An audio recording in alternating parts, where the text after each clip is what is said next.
would vacuum if it didn't kill my back. I used to vacuum all the time before I had back surgery. Bet you didn't know that, did you? Yeah. When I lived in California, I vacuumed a lot.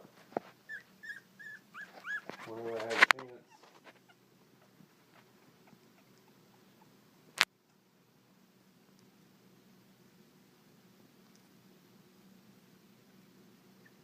Back then we only had was bag vacuums. I don't even remember what kind of vacuum they had. Had a dust buster thing on it.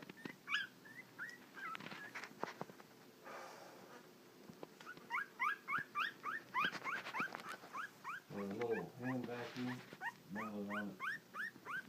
I was digging my own grave. I was almost lost for good, brother. Told this woman I was holed up with, and I'd kill her.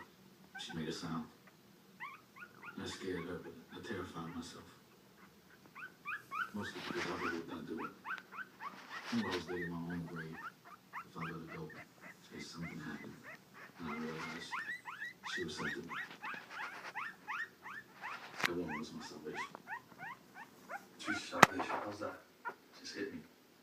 I'd rather die being the man I am in love than live as the man she found. I'm in Mexico.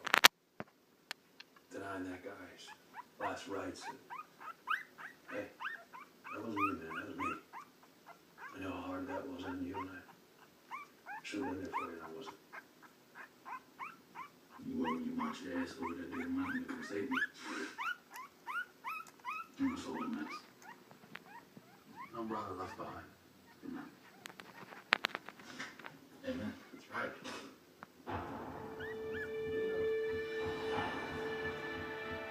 That's bullshit. That was damn general, he wanted to leave him behind.